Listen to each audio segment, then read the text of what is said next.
Okey, macam mana pula dengan TikToker Mat Salleh, Korea, Jepun ni semua yang asyik buat video masuk masjid, pakai tudung, berpuasa ni semua. Pernah tengok mereka buat satu video khas dengan bendera Palestin dan isytihar sokongan pada Palestin? Kalau tak ada, tuntut mereka buat sekarang. Siapa tak buat, kita boycott.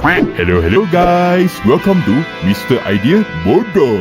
Untuk video kali ni adalah tentang alamak guys, selepas satu Malaysia buat blow out dekat artis dan TikToker, ramai yang mula goyang dan sahabat netizen katanya mereka support produk is not real sebelum isu boycott tahun lepas, dan mereka ada kontrak dan mereka sudah dibayar dan terpaksa promo produk is not real. Dan yang Trisha siap bagi bukti bahawa duit yang dia promo produk is not real itu dia derma semua RM100,000 tunai tolong orang Palestin Naim Daniel lagi dahsyat.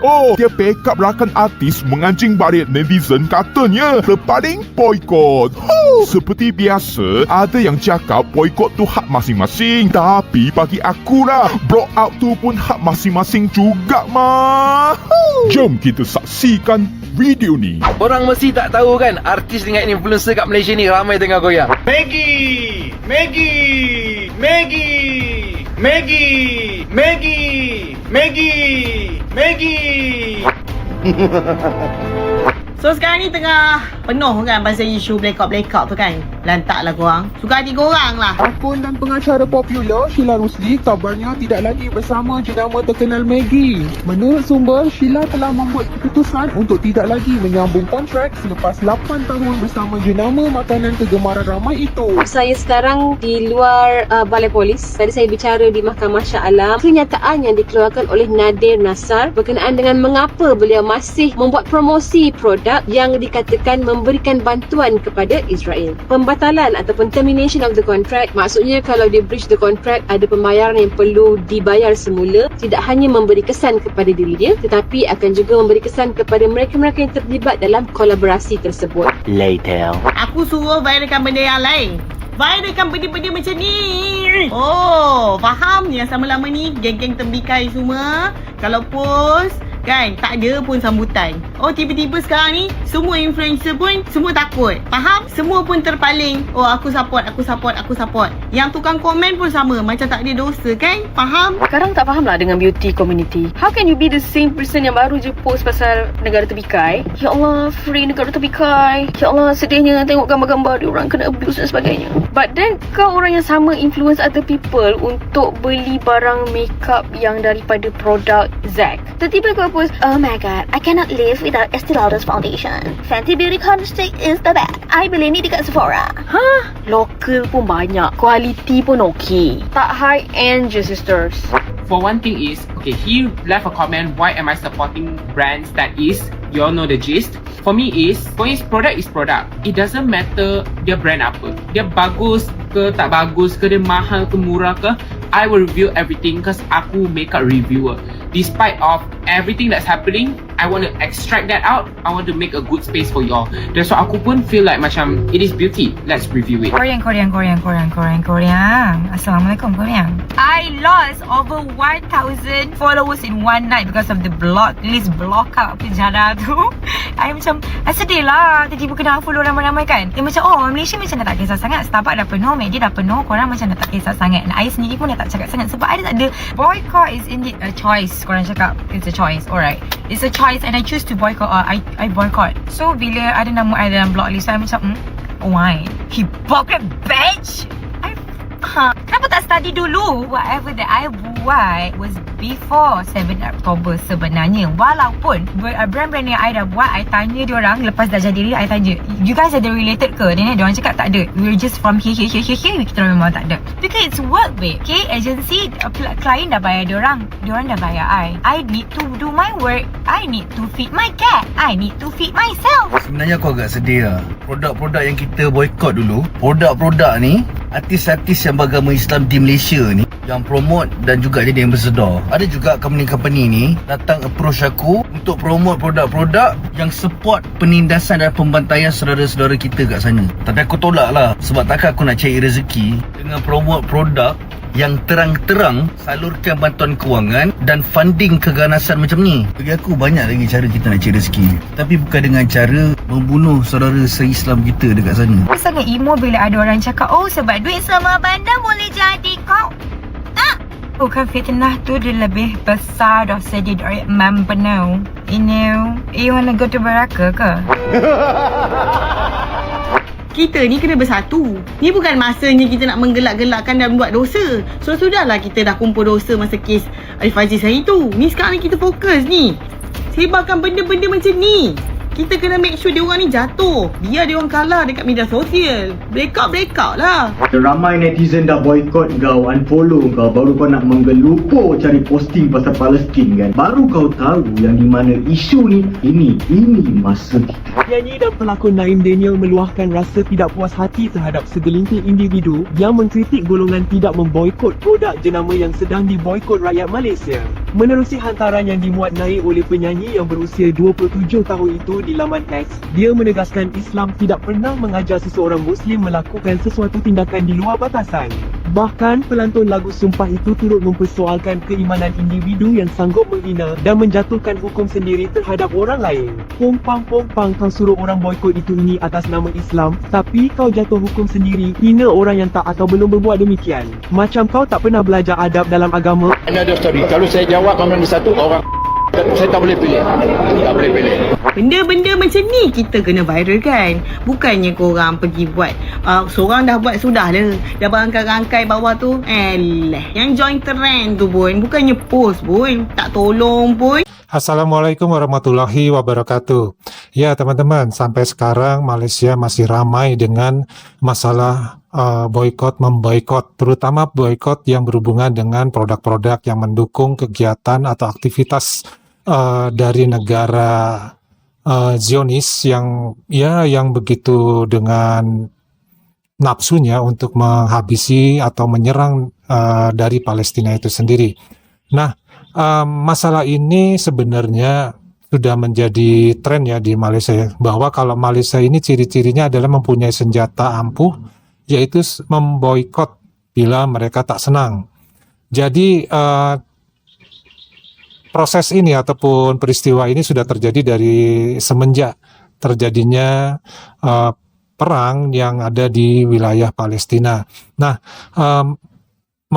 memboikot produk ini juga bukan hanya oleh orang-orang dari negeri jiran kita, tetapi di Indonesia pun ada juga boikot-boikot seperti itu. Namun tidak seramai dengan masalah ini di negeri jiran, di mana ketika hari raya tiba kemarin ya, hari raya Idul Fitri, ternyata yang katanya tadinya memboikot produk-produk dari negara pendukung dari Israel itu, ternyata ketika hari raya tiba sampai dengan hari raya telah lewat beberapa hari, justru mereka mengkonsumsi makanan-makanan dan minuman-minuman yang awalnya mereka boikot ya.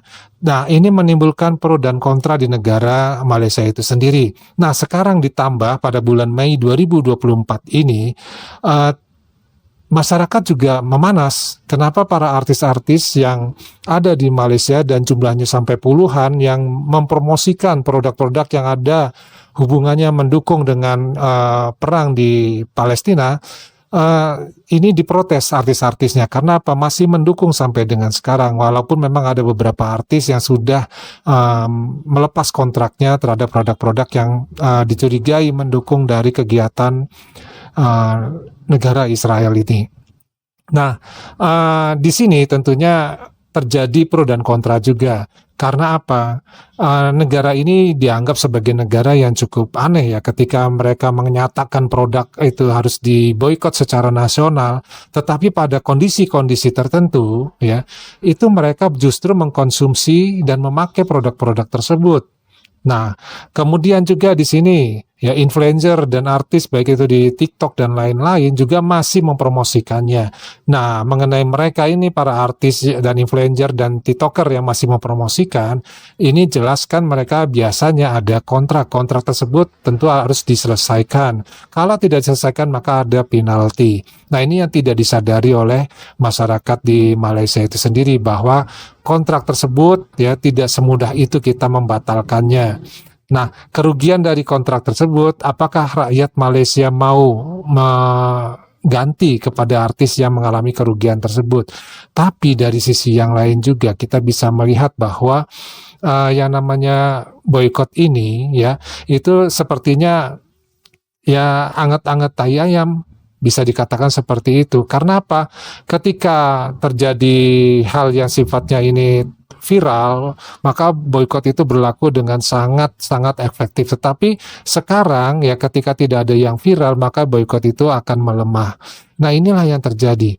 Dan mau bicara apa lagi kalau memang sudah seperti inilah ya, yang namanya boykot tersebut tentu tidak bisa dijamin 100% akan berjalan untuk seterusnya. Begitu pula di Indonesia. Dikatakan oleh MUI bahwa diharamkan menggunakan produk-produk yang mendukung, ya dicurigai mendukung kegiatan dari perang di Palestina. Tetapi kita bisa melihat juga ketika hari raya tiba sampai dengan hari ini, produk-produk yang diminta untuk diharamkan tersebut masih juga dikonsumsi, ya. Tapi di sini bedanya di antara di Indonesia dengan di Malaysia. Kalau di Indonesia kita tidak ada istilahnya melakukan hinaan, ya, melakukan semacam serangan kepada orang-orang yang tidak mau memboikot produk-produk tersebut. Sementara kalau di negeri jiran kita, mereka terutama para influencer, artis dan juga TikToker ini mendapat serangan, ya, mendapat hinaan dari para masyarakat di Malaysia ketika mereka tidak melakukan boikot. Nah, ini bedanya. Artinya apa? Mereka kurang menyadari bahwa boikot itu tidak semuanya harus dilakukan dengan merugikan orang lain. Nah, bagaimana dengan nilai-nilai yang diajarkan di dalam agama Islam itu sendiri, bahwa sesuatu yang berlaku, yang diharamkan, bisa menjadi halal untuk orang lain. Bagi kita haram, tapi bagi orang lain ternyata bisa jadi itu adalah halal dengan kondisi tertentu. Nah, ini yang harus dipahami, bahwa jangan sebentar-sebentar kita harus melakukan boikot. Jangan kita nggak suka kita harus lakukan boikot. Sama dengan yang terjadi ketika di Malaysia itu ada produk sejenis makanan ayam, fried chicken, ya, yang dibikin oleh atau dikelola restorannya oleh orang-orang Muslim. Ketika ada orang dari etnis Tionghoa yang menyatakan ketidaksukaan bahwa produk itu kurang nyaman bagi mereka lebih mendukung produk yang KFC punya, maka langsung secara otomatis muncullah yang namanya menyuarakan boikot produk-produk yang sejenis KFC. Nah, ini satu hal yang apa ya, mudah dikatakan tapi sulit dilakukan. Tetapi ya inilah tradisi, ya. Kemungkinan memang ini sudah satu hal yang biasa di negara jiran kita. Nah, tapi juga perlu disadari bahwa nilai-nilai agama di dalam kita kehidupan sehari-hari itu kan sudah jelas, ya, bahwa tidak semua apa yang bisa kita lakukan, apa yang bisa kita perbuat itu berlaku juga untuk orang lain, tergantung kondisinya. Ya, nah ini yang perlu juga menjadi perhatian. Siapa yang mau jamin coba kalau misalkan orang itu ikut diboikot, ya, kemudian orang itu tidak bekerja, itu siapa yang bisa menjamin bagaimana dia hidup sehari-hari? Gak ada, ya. Yang ada juga yaitu tadi kebersamaan, tetapi lupa bahwa kebersamaan tersebut merugikan orang lain. Nah, coba ini bisa dikaji ulang bahwa tidak semuanya itu harus melalui solusinya atau jalan keluarnya adalah boikot. Nah, bagaimana menurut pendapat teman-teman? Silakan tulis di kolom komentar. Terima kasih dari Pak D karena sudah menonton video-video D. Nah, mudah-mudahan informasi atau di sini masalah pembelajaran yang ada di dalam video yang kita reaksi hari ini bisa bermanfaat buat kita semua, bahwa apa yang menjadi tindakan kita, apa yang menjadi perilaku kita dan sikap kita, itu belum tentu semuanya adalah baik untuk orang lain. Kita harus melihat tindakan kita hari ini apakah merugikan orang banyak atau tidak. Nah, cobalah kita renungkan sebelum kita melakukan atau membuat tindakan tersebut. Silakan tulis lagi di kolom komentar pendapat dari teman-teman. Dari Pade cukup sekian. Terima kasih. Wassalamualaikum warahmatullahi wabarakatuh. Dadah.